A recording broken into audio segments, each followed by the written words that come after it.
அல்லேலூயா, அல்லேலூயா, ஆமென். கர்த்தர் நல்லவர். வேதத்தில் வாசிக்கலாம் 1 பேதுரு 3ஆம் அதிகாரம் 21ஆம் வசனம். வாசிக்கலாம் 1 பேதுரு 3ஆம் அதிகாரம் 21ஆம் வசனம். கடந்த வாரத்தில் இதைத்தான் வாசித்து முடித்திருக்கிறோம். இதை வாசித்து ஆரம்பிக்க கர்த்தர் கிருபை செய்வாராக. 1 பேதுரு 3:21.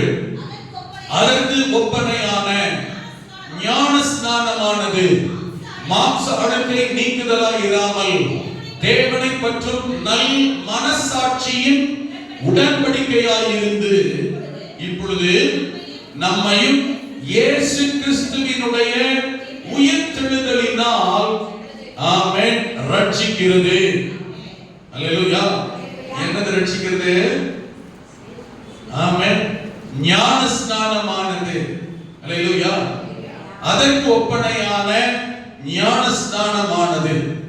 எதற்கு ஒப்பனையான ஞான ஸ்நானம் என்றால், ஆண்டவர் பழைய ஏற்பாட்டிலே இஸ்ரவேல் ஜனங்களை எகிப்து தேசத்தில் அழைத்து செங்கடல் வழியாக அவர்களை வழிநடத்தி ஆமென் கானானுக்கு நேராய் அவர்கள் பிரவேசிக்க செங்கடல் வழியாக அவர்களை வழிநடத்தி கொண்டு வந்தார். இந்த செங்கடல் அனுபவம் பழைய ஏற்பாட்டிலே எதற்கு ஒப்பனையாக சொல்லப்பட்டிருக்கிறார்? செங்கடலிலே அவர்கள் போய் தண்ணீர் இல்லாமலேயே செங்கடலை கடந்து தான் அவர்கள் என்ன செய்தார்கள்? அந்த பக்கம் வந்தார்கள். கடலை கடந்து தான் வந்தார்கள்.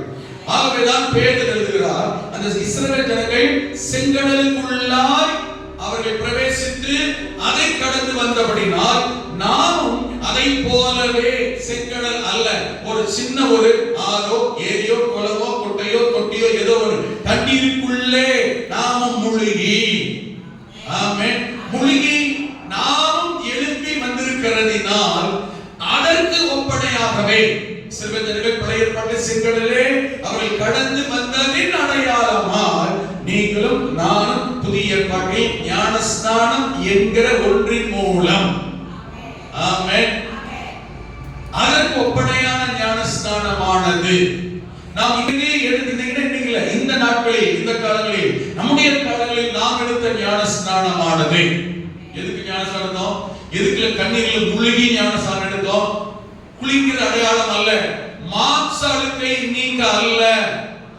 ஆமென்.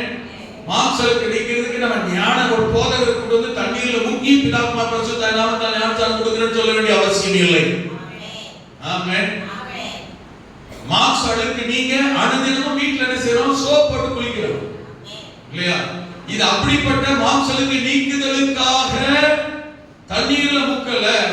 கீழே சொல்றாரு, தேவனை பற்றும் நல் மனசாட்சியின் உடன்படிக்கையாய் இருந்து இருக்கிறது. அல்லேலூயா. ஆமென். நாம் எடுத்த ஞான ஸ்நானமானது என்னவா இருக்கா? நல் மனசாட்சியின் உடன்படிக்கையாய் இருக்கிறது. ஆமென். எதுக்காக வசனத்தை வாசிக்கிறோம்? ஏன் இதை கவனிக்கிறோம் என்றால், இந்த ஆண்டி வாக்குத்தத்தமே கர்த்தர் நம்மை நினைத்திருக்கிறார், அவர் ஆசீர்வதிப்பார். நினைத்து ஆசீர்வதிக்கிற கர்த்தர், நினைக்கிறவர் தேவன். எதையெல்லாம் நினைக்கிறார், எப்படி எல்லாம் ஆசீர்வதிக்கிறார், யாரை நினைக்கிறார், எப்படி ஆசீர்வதிக்கிறார், அதிலே அடுத்தடுத்து ஒவ்வொரு பகுதியை கவனித்து விட்டுதான் இன்றைக்கு கர்த்தர் எதை நினைத்து நம்மை ஆசீர்வதிக்கிறார் என்று கவனிக்கிறோம். உடன்படிக்கையை நினைத்து ஆசீர்வதிக்கிறவர் கர்த்தர். யாத்திராகமம் 2ஆம் அதிகாரத்தில் கடைசி சொல்லப்பட்டிருக்கிறது 3 வசனங்களை வாசிக்கும் பொழுது, தாம் ஆபிரகாமோடும் ஈசாக்கோடும் யாக்கோபோடும் செய்த உடன்படிக்கையை நினைத்து இஸ்ரவேல் ஜனங்களை எகிப்திலிருந்து விடுதலையாகும்படி கர்த்தர் மோசேயை அனுப்பினார். அப்ப தேவன் உடன்படிக்கையை நினைத்து ஆசீர்வதிக்கிறவர். ஆமென். அதை தான் கவனித்துக் கொண்டிருக்கிறோம். உடன்படிக்கையை நினைக்கிற கர்த்தர் நினைப்பாரையானால் நம்மை ஆசீர்வதிக்கிறார். உடன்படிக்கை என்பது இரண்டு தரப்புக்கும் இரண்டு நபர்களுக்கும் இடையே ஏற்படுகிற ஒரு ஒப்பந்தம். ஆமென். இப்ப கூட வருகிற 1ஆம் தேதி திருமணம் நடைபெறுகிறது. இவங்க 2 பேருக்கும் பிரியாவிக்கும் அறிக்கை வாசித்தோம், திருமண அறிக்கை வாசித்தோம். இப்ப திருமண அறிக்கை வாசித்து விட்டதினால் திருமணம் ஆகிவிட்டது என்ற அடையாளம் அல்ல. ஆமென். எமிக்கு நிச்சயம் நடந்திருக்கு, பிரியாவுக்கு நிச்சயம் நடந்திருக்கு. நிச்சயம் நடந்து விட்டதினால் திருமணம் நடந்து விட்டது என்ற அடையாளம் அல்ல. ஆமென். திருமணத்துக்கு நிச்சயத்துக்கு என்ன வித்தியாசம்? எல்லாம் புது ட்ரெஸ் எடுக்கிறாங்க, போட்டோ எடுக்கிறாங்க, சாப்பாடு போடுறாங்க, gift கொடுக்கறாங்க. கல்யாணத்துல அதே தான் நடக்க போகுது இல்லையா? புது ட்ரெஸ் எடுக்கறாங்க, சோறு போட போறாங்க, பொண்ணு மாப்பிள்ளை ஒண்ணா நிறுத்த போறாங்க, போட்டோ எடுக்க போறாங்க, gift எல்லாம் கொடுக்க போறாங்க, ஜெபம் எல்லாம் பண்ண போறோம். எல்லாம் ஒண்ணுதான். பிறகு 2 செலவு, பிறகு ஏன் 2 காரியம் 2 நாள் இப்படி 2 விதத்துல வைக்கிறோம்? ஆமென்.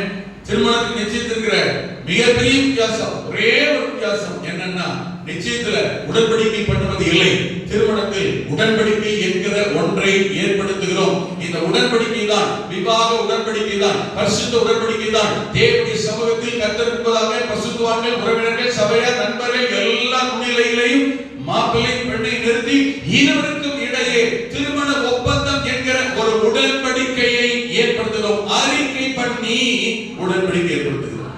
அந்த உடன்படிக்கையை நிச்சயத்துல பண்றது இல்லை. ஆமென், ஸ்தோத்திரம். திருமணத்தில் தான் உடன்படிக்கை பண்ணுகிறதினால் அதுதான் ரெண்டுத்துக்கு இருக்கிற வித்தியாசம். இந்த உடன்படிக்கை என்பது இருவருக்கும் இடையில, 2 தரப்புக்கும் இடையில நடைபெறுகிற ஒரு உடன்படிக்கை. இங்கே பேதுரு எழுதும்போது எழுதினார், பேதுரு சொல்லுகிறார், ஆமென், இந்த ஞான ஸ்நானமானது அழுக்கை நீக்குதலுக்காக அல்ல, தேவனோடு, தேவனுக்கும் நமக்கும் இடையில், எனக்கும் ஆண்டவருக்கும் இடையே நாங்கள் இருவரும் செய்து கொள்கிற நல்ல மனசாட்சியின் உடன்படிக்கை ஒப்பந்தமாக இருக்கிறது என்று பேதுரு எழுதுகிறார். கரங்களை சொல்லுவாங்களா? அல்லேலூயா. இப்ப இந்த ஞானஸ்நானம் தேவனோடு செய்கிற மனசாட்சி, நல்ல மனசாட்சியோடு செய்கிற உடன்படிக்கை, ஒப்பந்தம். ஆமென். 2 பேருக்கு இடையில ஏற்படுகிற ஒப்பந்தம் தான் உடன்படிக்கை. இப்ப ஞானஸ்நானத்துல தேவனுக்கும் எனக்கும், தேவனுக்கும் நமக்கும், தேவனுக்கும் உங்களுக்கும் ஞானஸ்நானத்தின் மூலம் என்ன உடன்படிக்கை செய்தோம், எதை கர்த்தர் நினைக்கிறார், எதை நினைத்து கர்த்தர் ஆசீர்வதிக்கிறார். அல்லேலூயா. ரொம்ப சிம்பிளா சொல்லி முடிக்கிறேன். ஆமென். ரொம்ப ஷார்ட்டா, எவ்வளவு உங்களுக்கு சிம்பிளா சொல்ல முடியுமோ புரியுற மாதிரி சொல்றேன். இந்த ஞானஸ்நானத்தின் மூலம், அல்லேலூயா, ஞானஸ்நானம் என்றாலே எப்படி வேண்டுமானாலும், யார் மூலம் வேண்டுமானாலும், எங்கே வேண்டுமானாலும் எடுத்துக்கொள்ளலாம் என்று வேதம் சொல்லவில்லை. ஆமென். ஞானஸ்நானம் என்பது இப்படித்தான், இன்னார் மூலமாக தான், இங்குதான் எடுக்க வேண்டும் என்று வேதத்தில் சில நடைமுறை நியமங்கள் இருக்கிறது. குறிப்பாக சொல்ல வேண்டுமானால், தேவனுக்கும் நமக்கும் இடையே ஏற்படுகிற ஒப்பந்தம். இந்த தேவனுக்கு நமக்கு இடையே ஏற்படுகிற ஒப்பந்தத்தில் யாரோடு உடன்படிக்கை செய்கிறோம் என்றால், உங்களுக்காகவும் எனக்காகவும் நம்மை படைத்த சிருஷ்டித்த ஆண்டவர் இயேசு என்கிற பெயரில் இந்த பூமியில் 2026 வருஷத்துக்கு முன்னதாக மனிதனாய் பிறந்து நம்முடைய பாவ சாபங்களுக்காய், வியாதி ரோகங்களுக்காய் கல்வாரி சிலுவையில் அடிக்கப்பட்டு ரத்தம் சிந்தி மரித்து 3ஆவது நாள் உயிரோடு எழுந்து பரலோகத்திலே உங்களுக்காக எனக்காக இன்றைக்கு ஒரு இடத்தை ஆயத்தப்படுத்தி கொண்டிருக்கிற அந்த இடத்திலே கொண்டு போய் நம்மை சேர்த்தபடி மறுபடியும் வரப்போகிற இரட்சகராகிய இயேசு கிறிஸ்து தான் உங்களையும் என்னையும் பார்த்து உங்களுக்கும் எனக்கு முன் அடையாளமாய், முன்னோடியாய், நாமே ஞான தண்ணீரிலே மூழ்கி ஞானஸ்நானம் பெற்று நமக்கு முன்மாதிரியாய் ஜீவித்து போன அவர்தான் மத்தேயு சுவிசேஷம் 28ஆம் அதிகாரம் 20, 21, 22 வசனங்களிலே அவர்தான் சொல்லிட்டு போனா என்னன்னு, நீங்கள் புறப்பட்டு போய் சகல ஜாதிகளையும் சீஷராக்கி, எப்படி? பிதா, குமாரன், பரிசுத்த ஆவியின் நாமத்தினாலே அவர்களுக்கு, சீஷராய் வருகிறவர்களுக்கு, இயேசுவை ஏற்றுக்கொண்டு வருகிறவர்களுக்கு, இயேசுவை விசுவாசித்து வருகிறவர்களுக்கு, ரட்சிப்பை பெற வருகிறவர்களுக்கு, நித்திய ஜீவனுக்காய் வருகிறவர்களுக்கு, மனஸ்தாபப்பட்டு பாவங்களை அறிக்கை செய்து வருகிறவர்களுக்கு, ஆண்டவர் இரட்சகர் எனக்காக உங்களுக்காய் கல்வாரி சிலுவையில் அடிக்கப்பட்டு ரத்தம் சிந்தி மரித்து உயிர்த்தெழுந்த, ஆமென், இன்றைக்கும் ஜீவனோடு இருக்கிற, வரப்போகிற, நியாயம் தீர்க்க போகிற, பரலோகத்துக்கு கொண்டு போகிற ஆண்டவர் இயேசு கிறிஸ்து அவராகவே சொன்னார், நீங்கள் பிதா, குமாரன், பரிசுத்த ஆவியின் நாமத்தினாலே ஞானஸ்நானம் கொடு. சொன்னது யாரு? சொன்னது யாரு? ஆண்டவர் இரட்சகர் இயேசு. இவர் வார்த்தைக்கு மிஞ்சி ஒரு வார்த்தை இருக்கா? இவர் சொன்ன ஆலோசனையை விட ஒரு ஆலோசனை இன்னொரு சொல்ல முடியுமா? இவரை விட ஒருத்தர் இன்னொரு சத்தியத்தை போதிக்க முடியுமா? இவர் சொன்னதை விட இன்னொரு காரியத்தை நம்ம கீழ்ப்படிய முடியுமா? என்னை பொறுத்தமட்டில் எப்பவுமே ரொம்ப சிம்பிளா சொல்லுவேன், நான் ஆண்டவரால் ரட்சிக்கப்பட்டிருக்கிறேன், இயேசுவை தான் ஆராதிக்கிறேன், இயேசுவை தான் நம்புகிறேன், இயேசுவுடைய வார்த்தையை தான் பின்பற்றுகிறேன், அவருக்கு தான் கீழ்ப்படுகிறேன் என்று சொன்னால், இயேசு என்ன சொன்னாரோ அதை செய்வதுதான், அவருக்கு கீழ்ப்படிவதுதான் உண்மையான கீழ்ப்படிதலும், உண்மையாய் ஆராதித்தலும், அவரை உண்மையாய் பின்பற்றுதலுக்குமான அடையாளம். வேற யாரோ ஒருத்தர், எவரோ ஒருத்தர், ஏதோ சபை, ஏதோ ஊழியக்காரர், ஏதோ ஒரு பதவி, எவராக இருந்தாலும் செய்யறாரோ இல்லையோ, சொல்றாரோ இல்லையோ, பின்பற்றுகிறாரோ இல்லையோ, உபதேசிக்கிறாரோ இல்லையோ, அவர் அப்படி நடக்கிறாரோ இல்லையோ, சொன்னவர் யாரு? இயேசு. ஆமென்.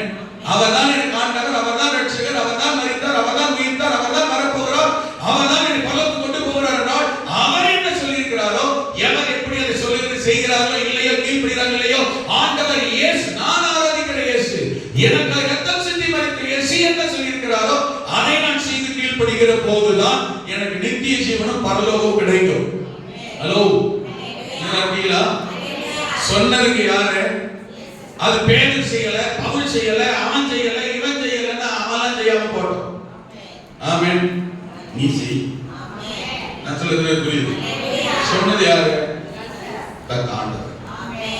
ஆண்டவர் சொன்ன வார்த்தையை அவன் செய்யல, இவன் செய்யல, அவன் ஞானசானம் கொடுத்தானா, இவன் ஞானசானம் கொடுத்தானா, அவங்க இருந்தாங்க கண்ணை பலங்கமா விவரமா பிரிச்சு ஆவியில ஆண்டவருக்கு ஒப்பு கொடுத்து, ஆமென், பரந்த மனப்பான்மையோடு என்ன பின்னணியும் யாரெல்லாம் பவுல் ஞானசானம் கொடுத்தாரா, பேதுரு கொடுத்தாரானா, பவுல் பேதுரு எல்லாமே பிதாத்மான் பரிசுத்த நாமத்தினால தான் இயேசுவுடைய வார்த்தையின்படி கட்டளைப்படி ஞானசானம் எடுத்தார்கள் என்று வேத வசனத்தில் தெளிவான விளக்கமாய் ஆதாரம் இருக்கிறது. உங்களுக்கு விளங்குதா? அது விளக்க நேரத்துல உபதேசம் டீச் பண்ணிட்டு இருக்கோம். வாங்க. அல்லேலூயா. எல்லா உபதேசம் அக்கு வேற ஆணி வேற, எந்தெந்த உபதேசத்தை யாரெல்லாம் கொண்டு வந்தது, ஏன் கொண்டு வந்தாங்கன்னு தான் சொல்லி தரேன். ஆமென். அப்ப சொன்னவர் இயேசு. நான் சொல்றது புரியுதுங்களா? பிதா குமார் பரிசுத்த நாமத்தாலே ஞானசானம் எடுங்கள் கொடுங்கள் சொன்னவர் யாரு? அத மீறி நான் அதுக்கு கீழ்ப்படிய செய்யலனா நீங்க எவர்கிட்ட எங்க போய் ஞானசானம் எடுத்தாலும் பரலோகத்துக்கு போக முடியாது. எந்த சபையில எவ்வளவு காலம் விசுவாசியா இருந்தாலும் சரி, சொத்தையே நீங்க எழுதி இயேசுவுக்கு நீதியாளர் கூட எழுதி கொடுத்திருந்தாலும் சரி, தேவனுடைய வார்த்தைக்கு வசனம் சத்தியத்துக்கு கீழ்ப்படியாத பட்சத்தில் நானும் ஞானசானம் எடுத்திருக்கிறேன் என்று எங்கே நீங்க சொல்லி இருந்தாலும் சரி, ஆமென், பரலோகத்துக்கு மாத்திரம் போக முடியாது. என்ன சொன்னவர் யாரு? இங்க சொன்னது யாரு? இயேசு கிறிஸ்து. சொல்லும்போது இயேசு கிறிஸ்து வார்த்தைகளை கீழ்ப்படிய மாட்டேன், கேட்க மாட்டேன்னு சொல்லும்போது நம்ம என்ன செய்ய முடியாது? பரலோக ராஜ்யத்துக்கு போக முடியாது. இது ஒண்ணு மட்டுமே போதும். ஆமென். இதுக்கு விளக்கம் தேவைன்னா உபதேசம் பண்ணுகிற வேத வரவு நடந்து கொண்டிருக்கிறது. மாலை ஆராதனை பாருங்க, கற்றுக்கொள்ள கத்த கிருபை செய்வார். இங்க கவனிங்க. அப்போ இப்படி எடுத்த ஞான ஸ்நானத்தின் மூலம், ஹலோ கேக்குதா? இப்படி எடுத்த எப்படி பிதாத்மா பரிசுத்த நாமத்தாலே தண்ணீரிலே முழுகி குழந்தைகளுக்கு ஞானசானம் கொடுத்ததா பைபிள் இல்ல. ஏன்னா இயேசுக்கு 8 நாள்ல சபையில கொண்டு போய் ஆலயத்தில் கொண்டு போய் ஞானசானம் கொடுக்கல, பிரதிஷ்டை பண்ணினார். ஆண்டவரை கரத்தில் அர்ப்பணித்து ஒப்பு கொடுத்து ஞானஸ்நானம் பெறும் நாள் வரையிலும், ஆண்டவரோடு உடன்படிக்கை செய்யும் நாள் வரையிலும் இந்த குழந்தை ஆண்டுடைய பாதுகாப்பில் நடத்துதலில் இருக்க வேண்டும் என்பதற்காக கர்த்தருக்கு அர்ப்பணித்து பிரதிஷ்டை பண்ணுகிற, அவன் பிரதிஷ்டை பண்ணுகிறதுக்காக தான் 8ஆம் நாள் இயேசு கிறிஸ்து ஆலயத்தை கொண்டு போனார்கள். இயேசுக்கு சின்ன வயசுல ஞானஸ்நானம் கொடுத்தது சொன்னா 30 வயசுல திரும்ப யோவான் ஸ்நானம் என்ன செய்ய தேவையில்லை, ஞானஸ்நானம் எடுக்க தேவையில்லை. எடுத்தாரா இல்லையா? அப்ப குழந்தைங்க ஞானஸ்நானம் வேதத்தில் சொல்லப்படல. ஆமென். தெளிப்பு ஞானஸ்நானம் வேதத்தில் சொல்லப்படல. அல்லேலூயா. ஞானஸ்நானம் என்கிற வார்த்தைக்கு ஞானம் பிளஸ் ஸ்நானம். ஆமென். ஞானம் வந்த பிறகு அப்ப நம்மள ஞானம் இல்லைன்னா என்ன ஞானம்? நான் ஒரு பாவி, என் பாவத்துக்காக இயேசு கல்வாரியிலே மரித்தார், அடக்கம் பண்ணப்பட்டார், உயிர்த்தெழுந்தார். அந்த இயேசு இரத்தத்தாலே பாவங்கள் மன்னிக்கப்படுகிறது. இயேசு இரத்தத்தால் தான் பாவ மன்னிப்பு, நித்திய ஜீவன், விடுதலை, பரலோகம் உண்டு. ஆகவே என் பாவத்தை மன்னிக்கும் அதிகாரம் இயேசுவுக்கு தான் இருக்கிறது. ஆகவே இயேசுவின் பாவத்தை அறிக்கை செய்து அவரை என் சொந்த ரட்சகராய் ஆண்டவராய் ஏற்றுக்கொள்கிறேன் என்று இருதயத்தில் விசுவாசித்து இயேசு கிறிஸ்துவை வாயினால் அறிக்கை செய்து யார் இயேசுவை ஏற்றுக்கொள்ள அர்ப்பணிக்கிறார்களோ, ஒப்பு கொடுக்கிறார்களோ, மனம் திரும்பி வருகிறார்களோ, அவன் இப்படிப்பட்ட அந்த அறிவு, நாலேஜ், ஞானம் வந்த பிறகுதான் ஸ்நானம், முழுகுதல் அல்லது கழுவுதல், பாப்டிசோ அப்படின்னு அர்த்தம். முழுகுதல் அல்லது கழுவுதல் அர்த்தம் ஸ்நானம் என்றால். அதுக்கு யார் ஒப்பு கொடுக்கிறாங்களோ, ஆமென், அவங்களுக்கு ஞானஸ்நானம் கொடுக்கணும். அதுக்கு பேர் தான் ஞான ஸ்நானம். அல்லேலூயா. தெளிவுக்கு பேர் ஸ்நானம் அல்ல. அல்லேலூயா. வேதத்தில் தெளிவும் சொல்லப்படல. ஆமென். முழுகிதான் ஞானஸ்நானம் எடுத்தார்கள் என்று இயேசு எடுத்த ஞானஸ்நானத்திலிருந்து சீசர் எடுத்த ஞானஸ்நானம் வரைக்கும் ஆதாரம் இருக்கிறது. அல்லேலூயா. இப்படி இப்ப கவனிங்க. இப்படி ஞான ஸ்நானத்தினாலே ஒழுப்பது, இப்படி ஞான ஸ்நானத்தினாலே, ஆமென், அவரோடே நாம் செய்த உடன்படிக்கை, இயேசுவோடே நாம் செய்த உடன்படிக்கை மாம்சாவுக்கு நீக்குதலாக இராமல் நல் மனசாட்சியின் உடன்படிக்கைக்கு அடையாளமா இருக்கிறது. ஆமென். உடன்படிக்கையா இருக்கிறது. அல்லேலூயா. உடன்படிக்கை. நீங்க நமக்கும் தேவனுக்கும் இடையே நடந்த நாம் செய்த உடன்படிக்கை, தேவன் நம்மோடு செய்த உடன்படிக்கை. எத்தனை பேர் இங்கே அந்த ஞானஸ்நான உடன்படிக்கை செய்தவர்கள் இருக்கிறீர்கள்? வலதுகரத்தை காட்டி பார்க்கலாம். அல்லேலூயா, ஆமென். அப்ப நீங்களும் நானும் ஆண்டவரோட நல்ல மனசாட்சியோட உடன்படிக்கை செய்திருக்கிறோம். ஆமென். என்ன உடன்படிக்கை பண்ணீங்க? ஆமென். சிம்பிளா சொல்றேன், ஆண்டவர் நம்ம கையை பிடிச்சி ஞானஸ்நானம் எடுக்கும் போது, இந்த ஞானஸ்நானம் எடுக்கும் போது தான் நடக்கும். நான் சொல்ல போற காரியம், ஞானஸ்நானம் எடுக்காமல் எத்தனை ஆண்டு சபையில் விசுவாசியா இருந்தாலும் ஆமென் உடன்படிக்கை செய்யவில்லை, இது நடக்கல அர்த்தம். நிச்சயம் பண்ணிட்டா போதுமா? கல்யாணம் பண்ணாதான் குடும்பம் சேர்த்து வாழ முடியும். இல்லைன்னா எத்தனை வருஷம் ஆனாலும் சரி நிச்சயம் பண்ணிட்டு ஆமென் ஆமென் நல்ல ஒரு சுகமான கேட்டுக்கணும். புரியுதுங்களா? திருமணம் என்கிற ஒரு உடன்படிக்கை என்கிற ஒரு நடந்தால்தான் என்ன செய்ய முடியும்? கணவன் மனைவியை சேர்த்து வாழ முடியும். அப்பதான் அது ஒழுங்கு, குடும்பமாக இணைவதற்கு ஒழுங்கு உண்டாகிறது. அதுபோல எவ்வளவு நாள் சபை வந்தாலும் ஆண்டுடைய பிள்ளைதான். ஆனால் எப்பொழுது கர்த்தர் கரத்தை பிடிக்கிறார் என்றால் ஞானஸ்நானம் எடுக்கும் போதுதான். அப்பதான் உடன்படிக்கை நடக்குது. உங்களுக்கு புரியுதா? ஆமென். ஸ்தோத்திரம். கூட வர்றது பெரிய பாதுகாப்பா, கையை பிடிச்சிட்டு வர்றது பெரிய பாதுகாப்பா? இருக்கீங்களா? கூட வர்றது பாதுகாப்பா, கையை பிடிச்சிட்டு வர்றது பாதுகாப்பா? ஞானஸ்நானம் எடுக்காத யாரா இருந்தாலும் கர்த்தர் கையை பிடிக்காம தான் வந்துட்டு இருக்காரு. நான் சொல்ல உண்மை, வேற வேடிக்கை இல்லை. அப்ப ஆண்டவர் நம்மோடு கையை பிடிச்சு என்ன உடன்படிக்கை பண்ணினார்? அவர் சொன்னாரு, ஆமென், கையை பிடிக்கும் போது மகனே அல்லது மகளே, ஞானஸ்நானம் எடுக்கும் போது கையை பிடிச்சு சொல்றாரு என்ன தெரியுமா? உடன்படிக்கை பண்ணுகிறார். என்ன தெரியுமா? நீ உயிரோடு இருக்கிற நாள் வரையுமோ அல்லது நான் வந்து உன்னை அழைத்து கொண்டு போக வருகிற நாள் வரையிலுமோ உன்னுடைய வாழ்க்கையில எந்த சூழ்நிலை, எந்த நெருக்க, எந்த பிரச்சனையிலையும் நான் உன்னை ஒருபோது கைவிட மாட்டேன், உன்னை உதற மாட்டேன், உன்னை தள்ள மாட்டேன். நான் இறுதி வரையிலும் உன்னோடு கூட இருப்பேன். நான் வந்து உன்னை கூட்டிட்டு போற வரையிலும் உன்னை கைவிடவே மாட்டேன். உனக்கு ஆண்டவராய், தேவனாய், தகப்பனாய் எல்லாமாக நானே இருந்து உன்னை வழிநடத்துவேன் என்று தேவன் நம்முடைய கரத்தை பிடித்து நம்மோடு உடன்படிக்கை பண்ணுகிறார். அல்லேலூயா, ஆமென். நாம் ஆண்டவரை கையை பிடிச்சு என்ன சொல்றது தெரியுமா? கவனிங்க. நாம் ஆண்டவரை கையை பிடிச்சு ஞானஸ்நானத்துக்கு வேண்டியது தெரியுமா? ஆண்டவரே, தகப்பனே, பிதாவே, ஆண்டவரே ஸ்தோத்திரம், இந்த ஞானஸ்நானத்துக்கு உம்முடைய கையை பிடிச்சு உடன்படிக்கை பண்ணி நான் சொல்லுகிறேன், நான் மரிக்கும் இடத்தில் வருகிற வரையிலுமோ அல்லது நீ என்னை வந்து அழைத்து கொண்டு வருகிற நாள் நேரம் வரையிலுமோ எந்த சூழ்நிலை, எந்த நெருக்கம், எந்த பாடு, பத்திர, பிரச்சனை, போராட்டங்கள், கலக்கங்கள், கவலை, கண்ணீர் எது வந்தாலும் நான் உம்மை விட்டு பின்வாங்க மாட்டேன். உம்மை உதறிவிட்டு போய்விட மாட்டேன். அவிசுவாசத்தில் போய்விட மாட்டேன். உம்மை விட்டு விட மாட்டேன். ஆண்டவரே, நீர் என்னை வந்து அழைத்து கொண்டு போகிற நாள் வரையில் உம்மையே பின்பற்றுவேன். உமக்காக வாழ்வேன். உம்முடைய சத்தியத்தில் நிலைத்திருப்பேன். உமக்காக ஜீவிப்பேன். நான் உமக்காய் மாறின பரியந்தம் உண்மையாய் இருப்பேன் என்று நாம் கர்த்தருடைய கையை பிடித்து அவரோடு உடன்படிக்கை செய்கிறோம், செய்திருக்கிறோம். அல்லேலூயா. ஞானஸ்நானம் பெற்று விட்டேன், அவரோடு உடன்படிக்கை செய்து விட்டேன் என்று சொல்லுகிற தேவனுடைய பிள்ளைகள் ஒவ்வொருவரும் ஆமென் என்றைக்கோ ஒரு நாள் ஞானஸ்நானம் என்கிற ஒன்றின் மூலம் ஆண்டவரோடு உடன்படிக்கை செய்திருக்கிறோமே. கவனியுங்கள், அவர் நம்மோடு செய்த உடன்படிக்கை ஒவ்வொரு நாளும் நினைக்கிறதுனால்தான் தேவன் இதுவரையும் உங்களையும் என்னையும் எத்தனை இக்கட்டு, பிரச்சனை, சோதனை, நெருக்கம், தேவைகள் மத்தியில் இதுவரையும் கர்த்தர் கைவிடாமல் பாதுகாத்து ஆசீர்வாதமாய் அவருடைய வார்த்தை உடன்படிக்கையின்படியே கர்த்தர் நம்மை நடத்தி கொண்டு வருகிறார். கரங்களை உயர்த்தி ஆமென், அல்லேலூயா, அல்லேலூயா.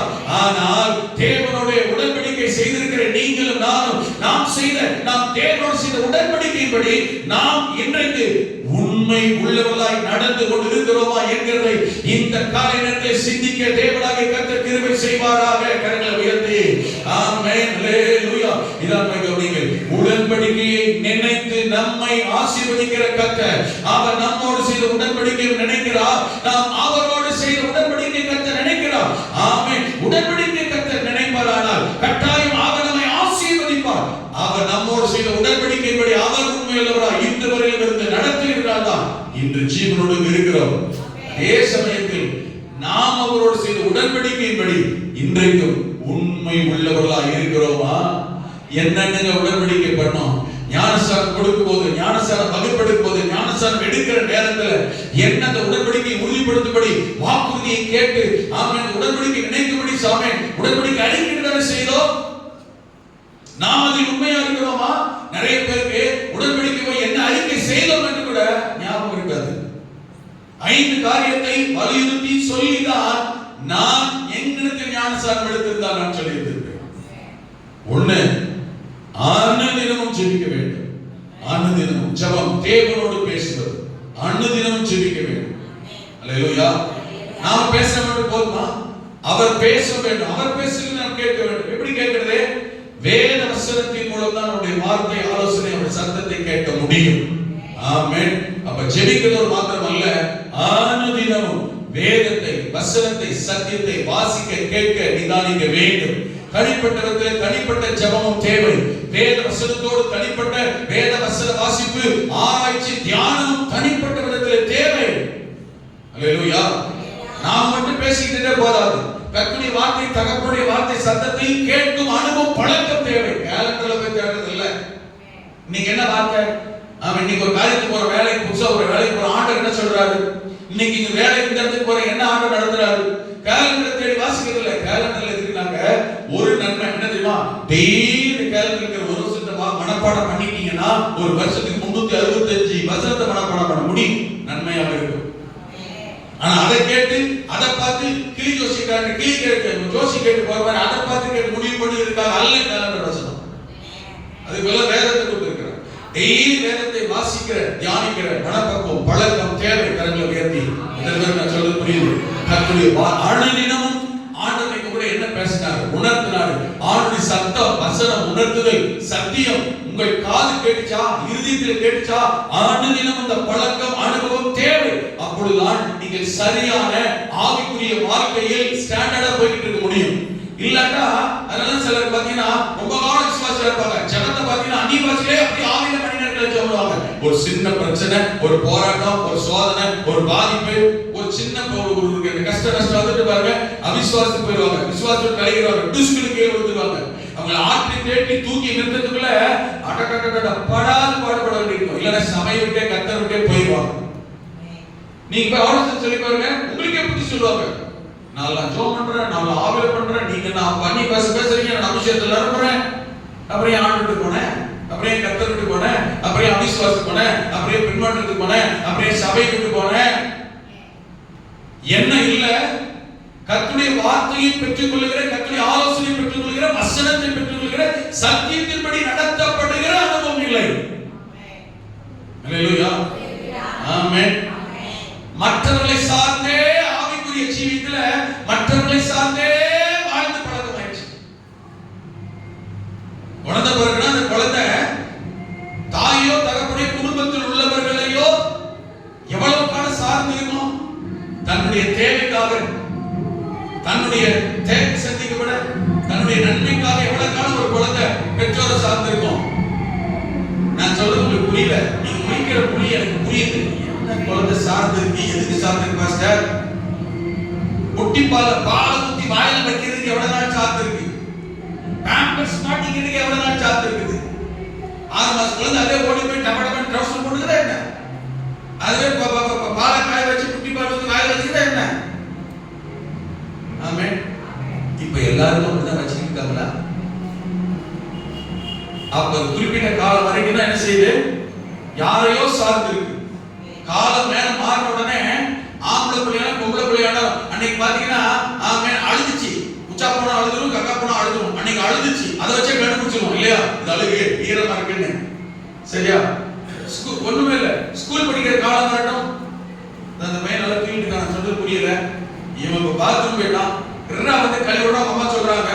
கழுவுடான்னு இருக்கு, அம்மா இங்க வந்துருவாங்க, முன்ன கூட்டி ஓடி வந்துருவோம். நான் சொல்றது புரியுது? அந்த வெட்கப்படுகிற உணர்வு என்ன செஞ்சிருக்கு? நான் சொல்ல புரியுதுங்களா? இப்ப அவனால என்ன செய்ய முடியல.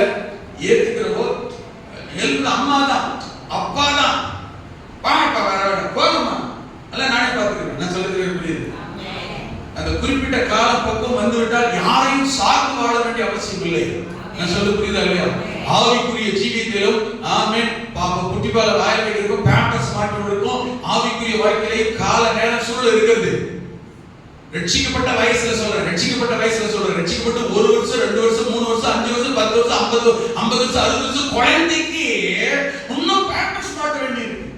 இன்னும் குட்டி பால் ஆயிடுச்சு. அதான் எழுதினார் பவுல் தெரியுமா, காலத்தை பார்த்தால் ஆமென் போதகரா இருக்க நீங்கள். அதுக்கு தான் கொஞ்ச நாள் உட்கார்ந்து சபையில் என்ன செஞ்சிடறாங்க, நீங்க நாங்க சபையில் உட்கார முடியாது, பிரச்சனை கேட்க முடியாது, நான் இனிமே நானே சபையை தனியா ஆரம்பிச்சிடறேன்னு போய் ஆரம்பிச்சிடறாங்க. கடைசியில என்ன சிக்கிடுறாங்க. அப்புறம் அவங்க கடைசியில ஆண்டவருக்கு அவங்க வேதத்துக்கு சத்தியத்துக்கு பின்மாற்றி போனா நான் ஊழியக்காரன் சொல்லிட்டு எத்தனையோ பேர் நீங்க விழுந்து போன நிலைமை இருக்கிறாங்க. இதுக்கு அர்த்தம் அது அல்ல.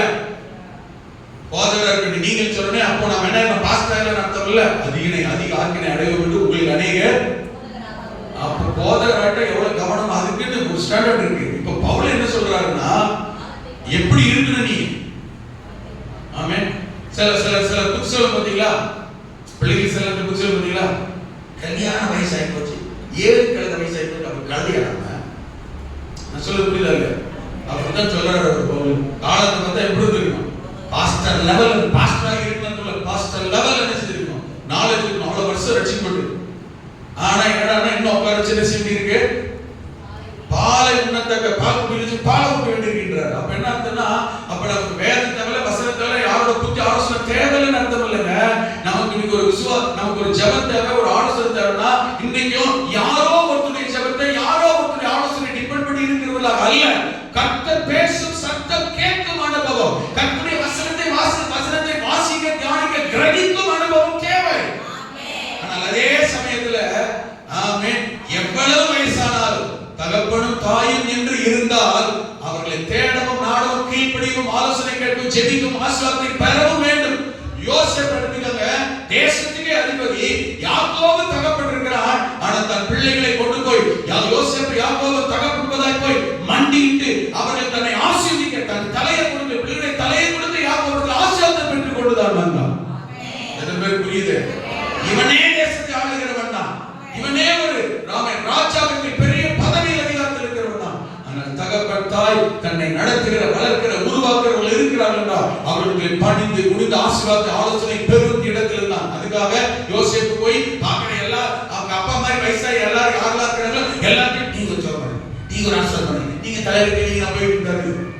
நான் சொல்றது புரியுதா? நான் சொல்றேன் உங்களுக்கு சத்தியம் புரியுதா? ஆலோசனை கேட்க மாட்டேன்னா இன்னைக்கு யாரு தேவை, பாஸ்டர் தேவை, சபை தேவை, தனியா வெளியே பிடிச்சிட்டு போறது இல்ல. ஆமென். அது நம்ம குடும்பம், நம்முடைய பெற்றோர், நம்முடைய தகப்பன், நம்முடைய தாய், என்னை நடத்துகிறவர்கள், என்னை புத்தி சொல்லுகிறவர்கள், எனக்கு ஆலோசனை சொல்லுகிறவர்கள், எனக்கு ஆவிக்குரிய பாதுகாப்பை ஏற்படுத்துகிறவர்கள். அல்லேலூயா, ஆமென். ஆனால் அந்த லெவலுக்கு வளர்ந்த பிறகு நம்ம வேற யாரையோ எதுக்கோ எப்ப பார்த்தாலும் யார் சொல்லுவாங்க யார் பதில் சொல்லுவாங்கன்னு ஆமென் ஆலோசனை தேடாமல் அனுதினமும் வசனம் வேதம் சத்தியத்தோடு பழக கர்த்தருடைய சத்தத்தை டெய்லி கேட்டு நீங்க இன்னொருத்தருக்கு சொல்லி உருவாக்குகிறவர்களாக இருக்க வேண்டும். உங்கள் பிள்ளைகளுக்கு கர்த்தருடைய வசனத்தை சத்தியத்தை போதித்து உருவாக்கும் ஸ்டாண்டர்ட் நமக்குள் வர வேண்டும். வசனத்திலே புரியுது?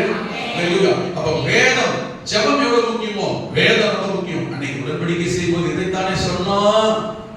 மூன்றாவது ஆராதனை, தேவனுடைய வீடு, ஆராதனை, ஐக்கியம் ரொம்ப முக்கியம். உடன்படிக்கை எடுக்கும்போது சொன்னமா இல்லையா? ஹலோ, உடன்படிக்கை எடுக்கும்போது சொன்னமா இல்லையா? உடன்படிக்கைக்கு அறிக்கிட்டமா இல்லையா? ஆமென். ஆராதனை முக்கியம், கர்த்தரை தொழுது கொள்வது முக்கியம். உங்களை என்னையும் கர்த்தர் அதற்காகவே ரட்சித்தார், வேறு விதித்தார், அழைத்தார், கொண்டு வந்தார். எகிப்திலே 400 வருஷம் அடிமையா இருக்கிறார்களே, இன்னும் இருந்து அப்படியே சாகுங்க கர்த்தர் விடாம. ஏன் கர்த்தர் அவர்களை அழைத்து கொண்டு வெளியிலே வந்தார் என்றால் பார்வோனை பார்த்து கர்த்தர் சொன்னார், பார்வோனே என் ஜனங்கள் என்னை ஆராதிக்கும்படி அவர்களை வழிவிட்டு அனுப்பு. உங்களை என்னை தேவன் ரட்சித்த முதல் நோக்கமே ஆமென் பாவ சாபம் எகிப்தில் வெளியே கொண்டு வந்த நோக்கமே கர்த்தரை ஆராதிக்க வேண்டும்.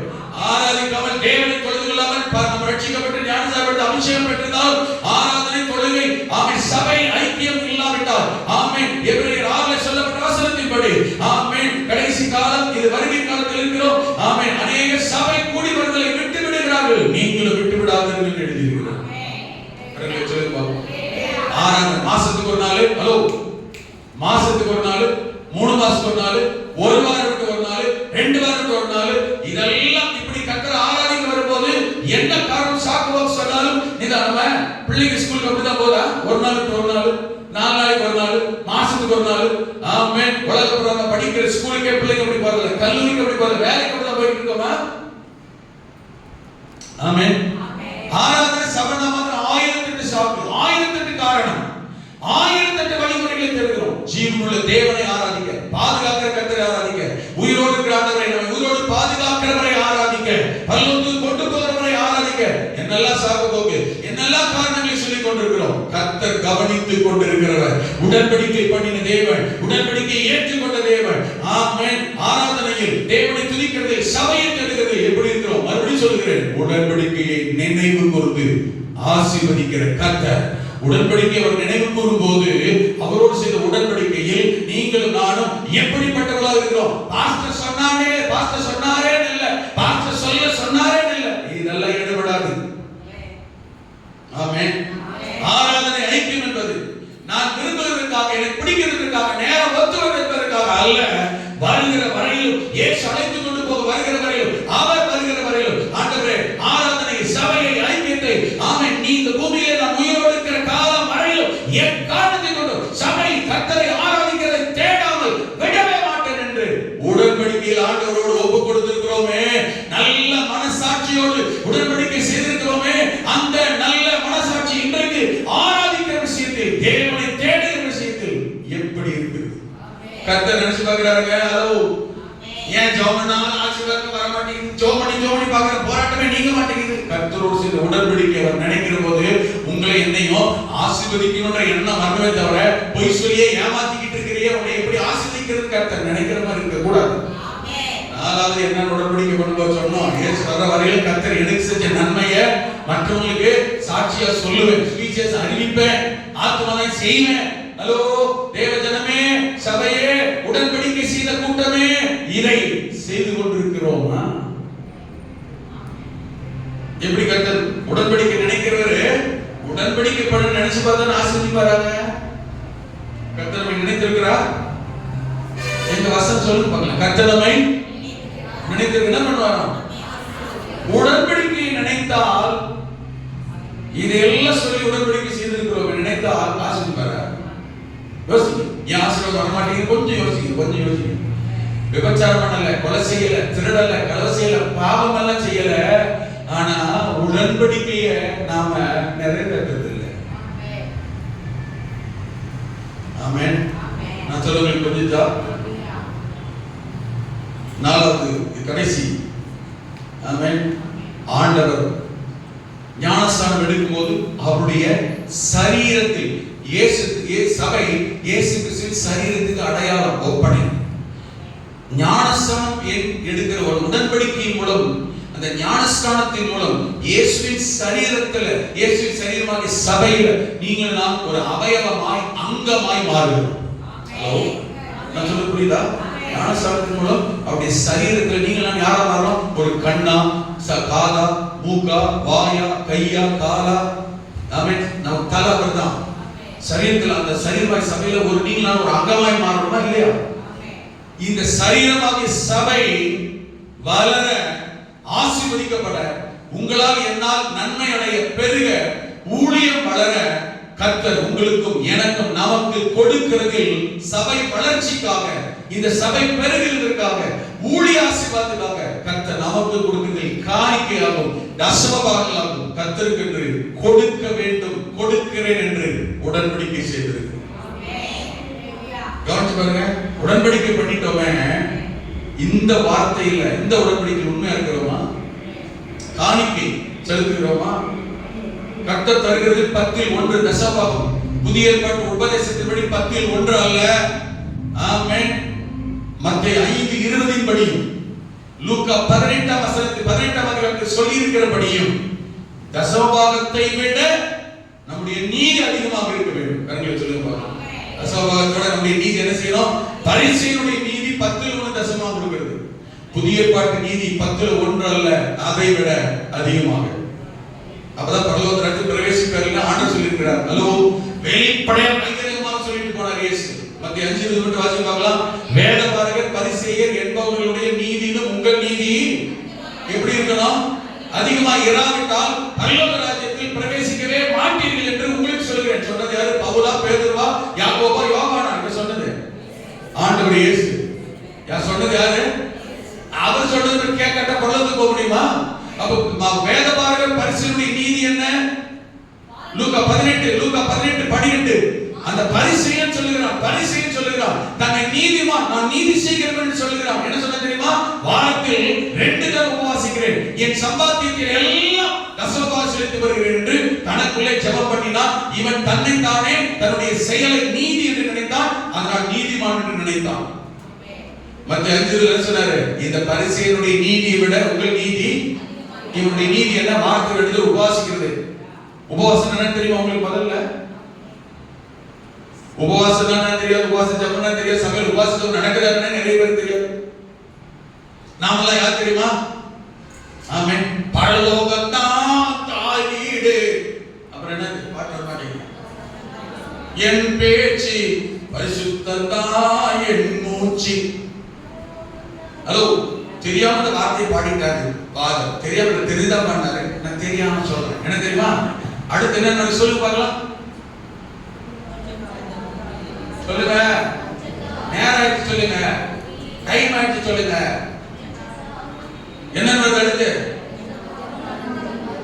சொல்லுங்க.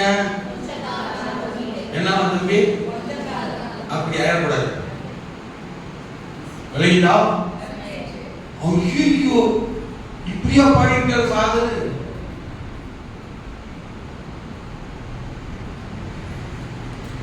பரலோகம்னா தாய் வீடு, பரலோகம்னா என் பேச்சு, பரிசுத்தம்னா என் மூச்சு. அதனால நான் என்ன செய்ய போறேன்? ஆனா என் பிளான் திட்டம் மாத்திரம் சேர்த்து வைக்கிற மாத்திரம் தலைமுறைக்கு. ஆனா இருக்கும்போது எவ்வளவு நாளா? அதனால நிறைய பேர் பாட்டை பாடுறது அவசரமா இருக்கு.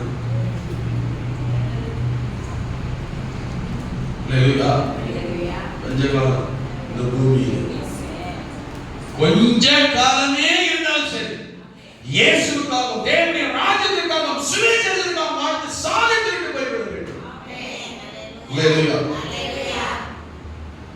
சபை சரீரம், தேவனுடைய சபை ஊழிய வளர்ச்சிக்கு கொடுக்கிறேன் செய்கிறேன் சொல்லியிருக்கிறோமே, நம்முடைய நீதி எப்படி நிறைவேற்றி கொண்டிருக்கிறோம்?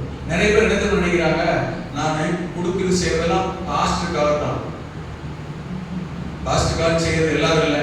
எனக்கு தெரிஞ்சு ஒரே ஒருத்தர் அடிக்கடி மனசுல வரப்போல போன வாரம் கூட வந்தாங்க, ஒரு கணிக்கு கவர் கொடுத்தாங்க. உண்மையை சொல்றேன், நான் ஜோப் பண்ணிக்கிட்டேன், சென்னைக்கு போறாங்க. என்ன செய்யணும், போக்குவரத்துக்கு எனக்கு தேவைப்படுது.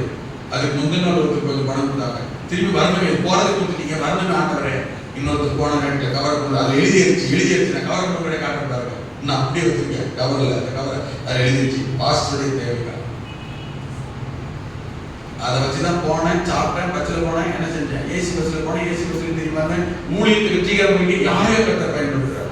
நீ செய்யறது வேறு, ஆனா நம்ம செய்யறது எல்லாம் அப்படி இல்லை. நிறைய பேருக்கு அப்படிதான் என்ன இருக்கு, நம்ம போற எல்லாமே பார்த்துருக்கு இல்லைங்க. நானே அப்படிதான், நானே கர்த்தருக்கு வரைக்கிறேன், கர்த்தருக்கு செய்யறேன், ஊழியத்துக்குன்னு நானே செய்யணும். என்னை கர்த்தர் ஆசீர்வதிக்கிறார். நீங்களும் அப்படிதான். இயேசுவின் சரீரம் வாங்கிய சபையில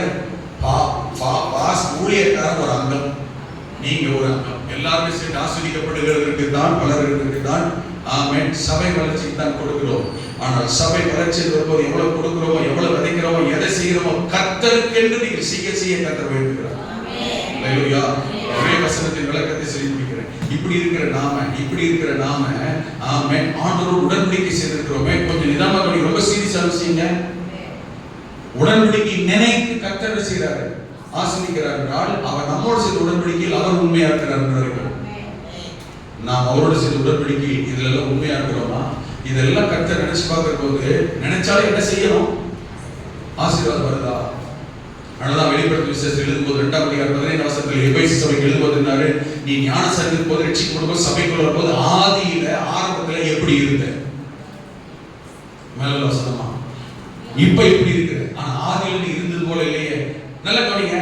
ஆரம்பத்துல எப்படி இருந்தையோ, எல்கேஜி படிக்கும் எப்படி இருந்தையோ, இப்படி காலேஜ் படிக்கிற லெவல்ல இருக்கிற உன்னோட ஆவிக்குரிய லெவல் ஸ்டாண்டர்ட் எப்படி இருந்திருக்கணும்? ஆனா நீ எப்படி இருக்கிற? உன்னோட வளர்ச்சி ஸ்டாண்டர்ட் எப்படி இருக்கு? ஆனா ஆவிக்குரியத்துல நீங்க எப்படி இருக்கிற? ஆதியில கொண்டிருந்த நிலைமையை விட்டு விழுந்துட்ட, ஆதியில் கொண்ட நிலைமைக்கு திரும்பன்னு கர்த்தர் சொல்லுகிறார். அல்லேலூயா. ஒரே வசனத்துக்கான விளக்கத்தை சொல்லி ஜெபம் பண்ற ஒரே வசனம் அந்த 1 பேதுரு 2:21 வாசல்ல 1 பேதுரு 2:21ல அத வாசிக்கும் போது ஞானஸ்நானத்தில் நல்ல கவனிங்க. ஆமென். கொலோசியர் 2:12 கேட்க, கொலோசியர் 2:12 போது அவர் ஞானஸ்நானத்தில் அவரோட கூட அடக்கம் பண்ணப்பட்டவர்களாக இருந்தோம். ஆமென். ஆமென் மரித்து கவனிங்க ஞானஸ்நானத்திலே அவரோட கூட அடக்கம் பண்ணப்பட்டவர்களாகவும் கவனிங்க இந்த வார்த்தையோட கவனிங்க ஞானஸ்நானத்தில் என்ன பண்ணுமா பழைய மனுஷன் பாவ மனுஷன் செஞ்சா அடக்கம் பண்ணப்பட்டு அவரை மரித்தோருக்கு எழுப்பின தேவனுடைய செயலின் மேல் விசுவாசத்தினாலே அவரோட கூட எழுந்தவர்களாகும். இது ரொம்ப லென்த்தா இருக்க புரியலன்னு சொல்லலாம்.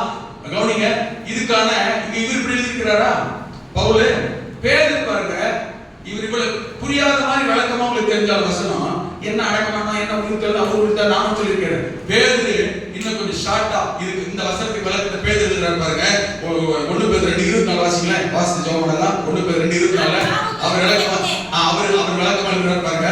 அது புரியல இவர் புரியுற மாதிரி எழுதுறாரு. நாம் பாவங்களுக்கு செத்துட்டா செத்தவங்க என்ன பண்றோம் அடக்கம் பண்றோம்.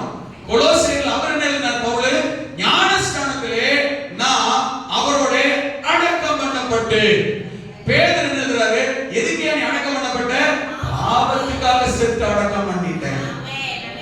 விளங்குதா இப்போ அங்க எழுதினாரு அவரோட கூட உயிர் தெழுந்ததுக்கு அவர் உயிர் தெழுந்த அடையாளமாக நாமும் உயிர் தெழுந்தோம் அவர் எழுதினாரா கொலோசியர்கள் பவுல் இவரு ஷார்ட்டா விளக்கம் எழுதுறாரு பாருங்க.